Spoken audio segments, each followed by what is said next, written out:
எல்லை தாண்டி மீன்பிடித்ததாக தமிழக மீனவர்கள் 17 பேரை இலங்கை கடற்படை கைது செய்ததை கண்டித்து அவர்களது உறவினர்கள் சாலை மறியல் போராட்டம் நடத்தினர்.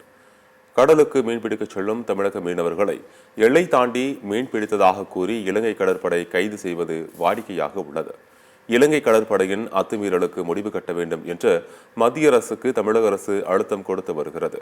ஆனாலும் மீனவர்கள் படும் இன்னல்களுக்கு தீர்வு வந்தபாடில்லை. இந்நிலையில் நேற்று ராமேஸ்வரத்திலிருந்து கடலுக்கு மீன்பிடிக்கச் சென்ற மீனவர்கள் 15 பேரை இலங்கை கடற்படை கைது செய்துள்ளது.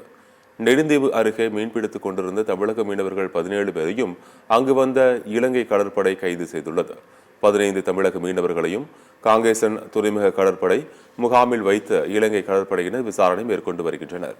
கைது செய்யப்பட்ட மீனவர்களை விடுவிக்க கோரி தங்கச்சி மடத்தில் அவர்களது உறவினர்கள் சாலை மறியல் மற்றும் போராட்டம் நடத்தியதால் போக்குவரத்து பாதிக்கப்பட்டது.